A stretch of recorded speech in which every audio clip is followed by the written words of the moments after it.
Aloha, beloveds. Thank you so much for tuning in and joining me here. I'm making this video from a hotel room in Mexico.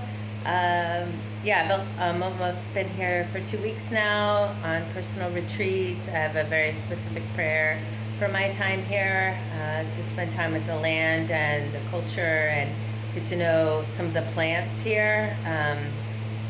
One of the plants I'm communing with, this has been calling to me, is Jurema. It's in the mimosa family, and it contains very high amounts of DMT. And it's a plant that's very similar to ayahuasca. They use it in Mexico like ayahuasca in Jurema ceremonies. They make like a wine out of it. Some of the tribes work with it in that way, or have in the past. And I believe that the spirit of this plant is calling, coming back, like a reawakening in our hearts and in our minds. And I just wanted to touch on that.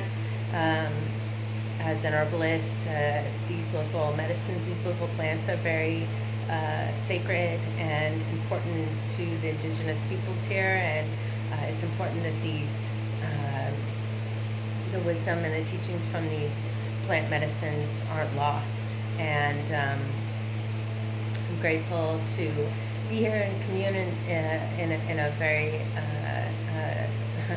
very light way, because I'm not from this area and I didn't grow up here, and just spending a short amount of time here, a month and a half.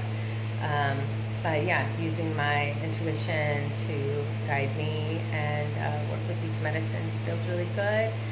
And I also like to speak to what it's like, or what it has been like for me, just kind of like in an oral journal way of traveling here in this country for the first time by myself as a woman, and some of the tips and techniques and just some of the essential things I think are important. Especially I'm speaking to the sisters now who are feeling called to travel to Mexico, to Mazunte. It's really a beacon right now for many of us light workers, to be really mindful and conscientious, and not to be fearful, but to be really wise, to tap into your wise woman, grandmotherly self, and use it as an opportunity to trust your intuition and listen to your gut. I've been offered many rides here, just waiting on the side of the road for the public transportation, and it's important that you trust your intuition when accepting a ride, if that's something you're going to do.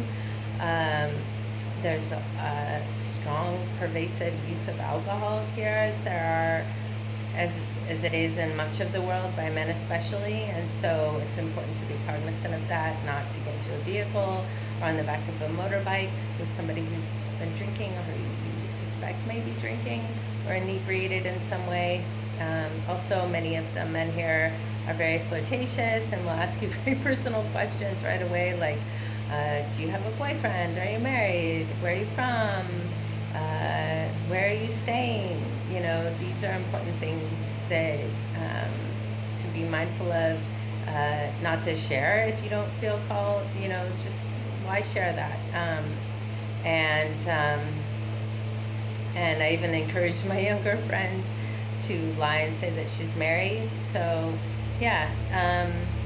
human trafficking is a big deal in the world, and it's important for young women especially to be mindful about that, and not accept rides from people who don't feel safe, and you'll know. And also to leave your emergency contact information with people that you're traveling with, or the hotel you're staying at, and someone hopefully would be keeping track of you in a way, and if they expect you back and haven't heard from you, that they would call an emergency contact, or that there be an emergency plan in place, is all I'm saying. I think that's important. I'm really feeling my mother caregiver energy, but yeah, you're in a foreign country, especially in Mexico, because the laws are different here. It's much looser. There's a lot of corruption. I mean, it's not like America. And we're visiting here as Americans or foreigners, and so we don't have the same rights per se.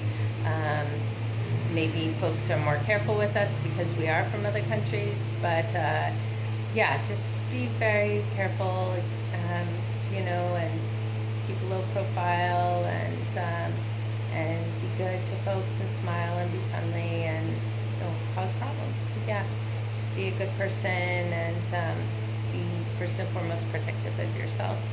I also like to say the sun is very intense here.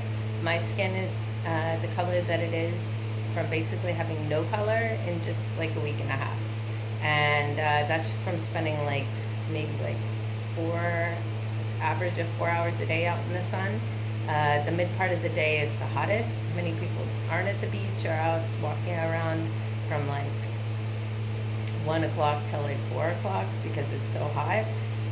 And it can really zap your energy. So drink lots of water. I've been drinking spirulina and brought trace minerals.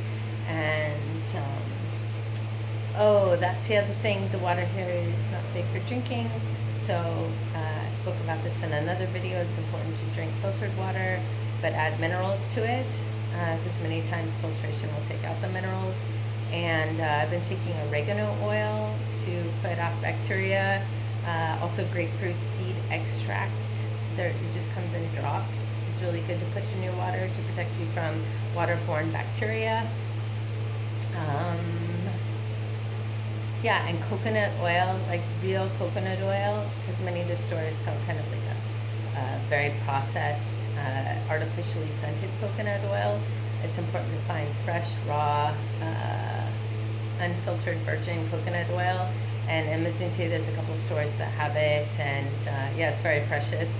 I've been using that on my skin a couple times a day, and it's really important because it's very dry heat here right now. It's February and it hasn't rained in a long time, and it won't start raining till April. So I'm getting lots of sun and sweating a lot, and so losing a lot of water. So drinking a lot of water and putting coconut oil on my skin in the morning and at night has been extremely helpful. So yeah, definitely have coconut oil and oregano oil and mineral drops, which are a small bottle to carry. I pack very light.